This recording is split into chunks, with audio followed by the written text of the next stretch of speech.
자, 구약 성경 320페이지 여호수아서 1장 1절에서 9절까지의 말씀입니다.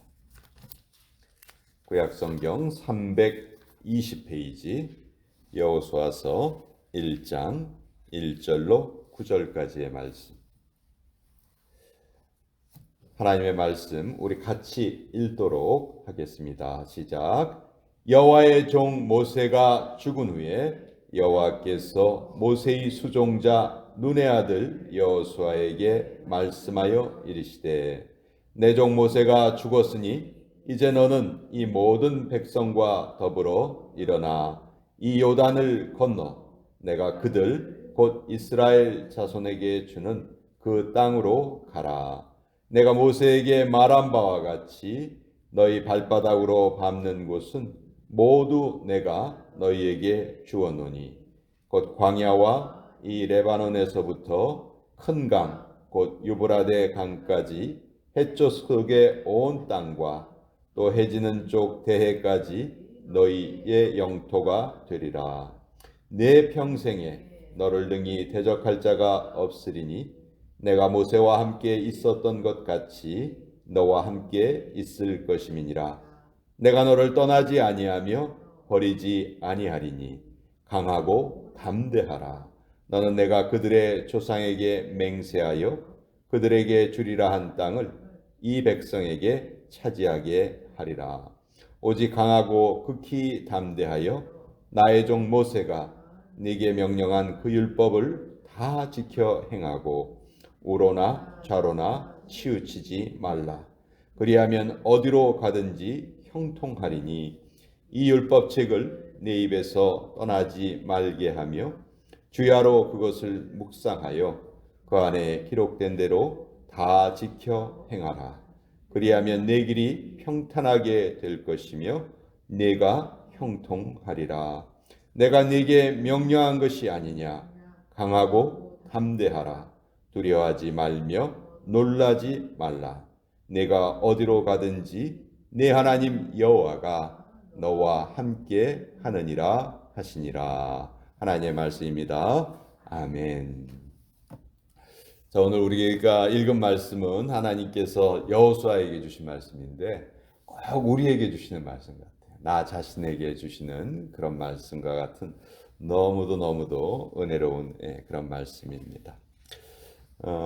1998년도에 한국의 IMF 때문에 나라 전체가 너무너무 힘들었습니다. 수많은 사람들이 직장에서 쫓겨나기도 했고, 자영업을 하는 사람들이 거의 다 망했고요. 대기업들도 30대 대기업 중에서 20군데가 이제 거의 도산할 지경이 됐죠. 이때 한국이 진짜 망하는 줄 알았어요. 근데 당시에 20살에 불과했던 박셀이라는 골프 선수가 1998년 US 오픈 골프 대회에서 우승을 합니다. 그 우승했을 때 그 장면 여러분 기억나실 거예요. 공이 물가에 떨어지니까 신발을 벗고 양말을 벗고 맨발로 들어가서 그 샷을 쳐내서 결국 우승을 했죠.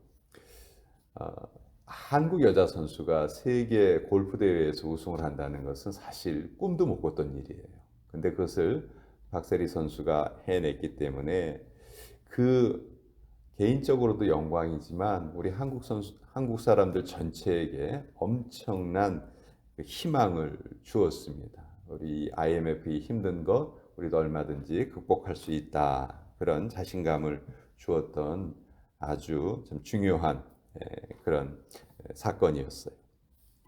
근데 이 박세리 선수가 우승을 하고 난 이후에 이제 많은 인터뷰도 하고 도대체 어떻게 훈련을 했는가 그런 얘기도 돌았는데 그 아버지가 아주 대단한 사람이었어요. 이 박세리 선수의 그 담력을 키워주기 위해서 한밤중에 공동묘지에 가서 골프 스윙을 몇 번 하고 와라.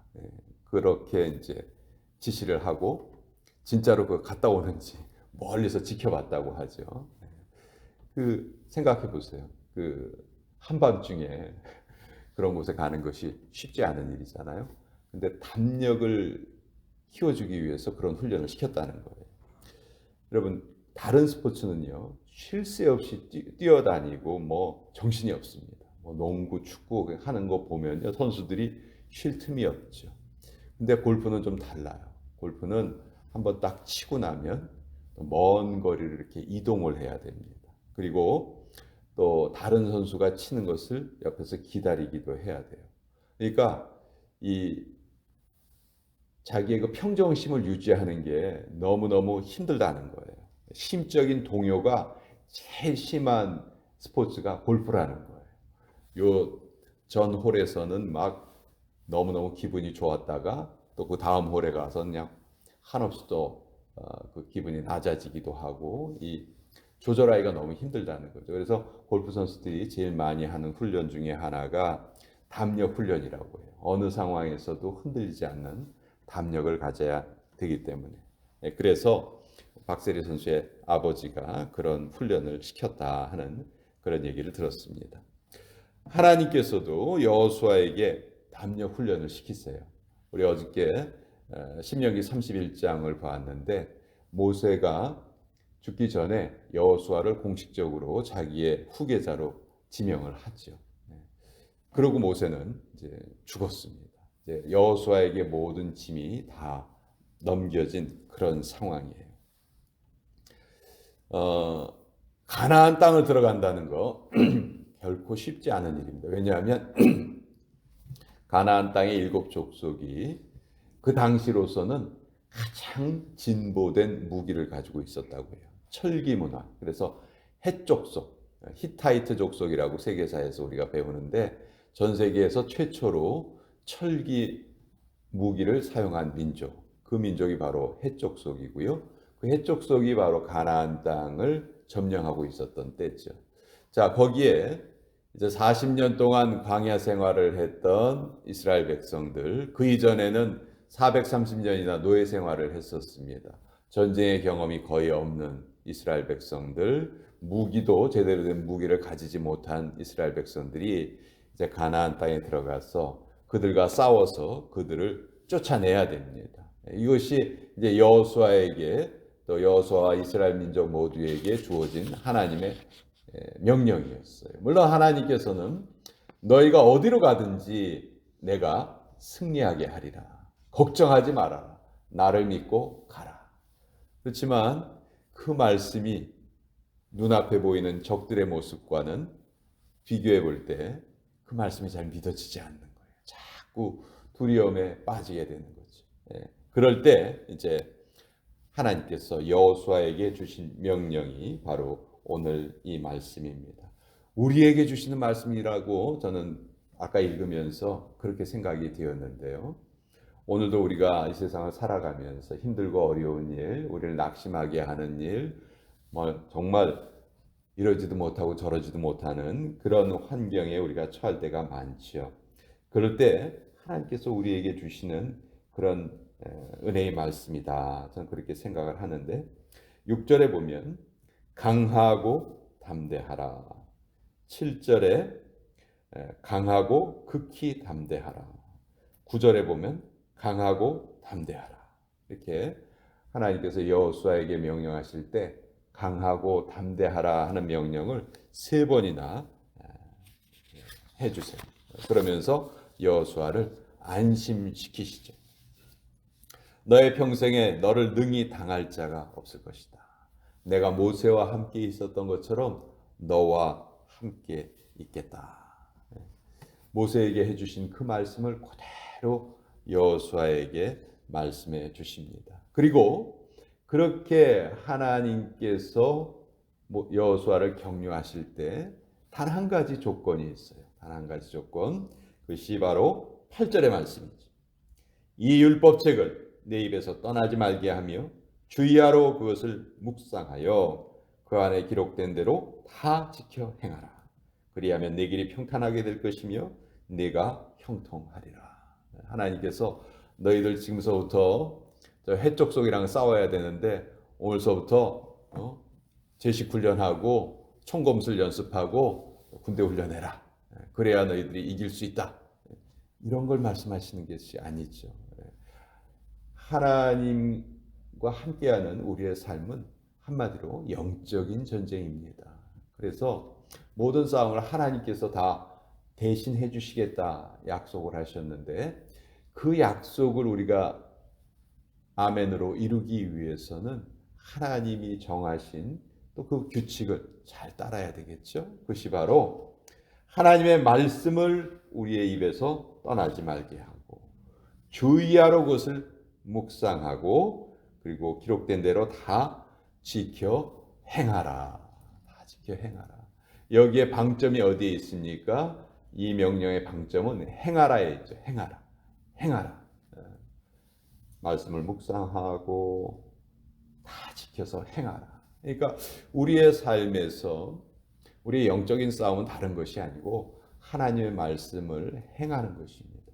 우리가 하나님의 말씀을 행할 때 하나님께서는 우리의 인생을 온전히 책임져 주시겠다 약속하신 것이죠. 그래서 우리가 하나님의 말씀을 잘 따라 살 때 내 길이 평탄하게 될 것이며 내가 형통하리라. 자, 이 평탄과 형통, 우리는 자꾸 외적인 것, 세상적인 것을 생각하기 쉬운데, 여기에서 말하는 평탄과 형통은 어떤 환경에도 우리가 흔들리지 않는 마음의 상태를 뜻하는 것입니다. 때론 우리가 정말 힘든 과정을 겪어갈 때가 있어요. 그렇지만 그런 상황 속에서도 우리의 마음이 고요하게, 평탄하게, 평안하게 그 상황을 맞이할 수 있다면 그것이 바로 성경이 말하는 형통이라는 것이죠. 그런 담력이 어떻게 길러지느냐? 바로 하나님의 말씀을 묵상하고 지키고 행하는 것에 달려 있다. 그래서 우리는 기도를 하면서도 과연 내 인생 제대로 풀릴까? 앞으로 참 내가 바라는 대로 이게 참 잘 해결이 될까? 목회자도 목회를 하면서 내가 지금 이 목회하는 이 교회가 제대로 잘 이루어질 수 있을까? 우리 기도하면서도 늘 그런 생각을 하기가 쉽죠. 우리 마음속에 남아있는 두려움입니다. 어떤 심리학자는 이런 말을 했어요. 인간의 감정은 딱 한 가지가 밖에 없다. 많은 사람들이 인간이 수십 가지, 수백 가지의 감정을 가지고 있다고 말하는데, 인간의 감정은 단 한 가지밖에 없다. 그 감정은 두려움이다. 그렇게 말하더라고요. 우리가 세상을 살아가면서 우리가 느끼는 감정은 두려움밖에 없다는 거예요. 그러니까 그 두려움만 극복할 수 있다면 모든 것을 다 극복할 수 있다는 것이죠. 근데 하나님은 그 두려움을 극복하는 방법을 오늘 알려주신 거예요. 두려워 말아라. 담대하라. 내가 너와 함께하겠다. 너는 나의 말을 행하라. 그것만 하면 된다. 그러면 다른 것은 내가 책임져 주겠다. 자, 여호수아가 이 말씀을 받습니다. 그리고 이제 이 말씀을 받고 이스라엘 백성들에게 한 가지 명령을 내리는데, 맨 처음에 여호수아가 12절에 보면 여호수아가 또 루벤 지파와 갓 지파와 므낫세 반 지파에게 말하여 이르되. 자, 루벤 지파, 갓 지파, 므낫세 반 지파는 가나안 땅에 들어가기 이전에 이미 땅을 배분을 받았습니다. 그 목축업을 하는 족속들이기 때문에, 그런 지파들이기 때문에 그 모압 동쪽에 있는 모압 땅을 이미 배분을 받았어요. 모세가 죽기 전에 이 두 지파 반에게는 그 땅을 배분을 해 주었습니다. 근데 조건이 하나 있었죠. 너희가 땅을 배분받았다 해도 여기에 그냥 머무르지 않고 반드시 가나안 땅에 들어가서 전쟁할 때 맨 앞에 서서 전쟁을 해라. 그러면 이 땅이 너희의 것이 될 것이다. 모세가 그 조건을 걸었는데 여호수아가 다시 한번 그것을 확인을 합니다. 그 루벤 지파, 갓 지파, 므낫세 절반에게 다시 한번 말하는 거예요. 너희가 가나안 전쟁에 가서 앞장서서 싸워라.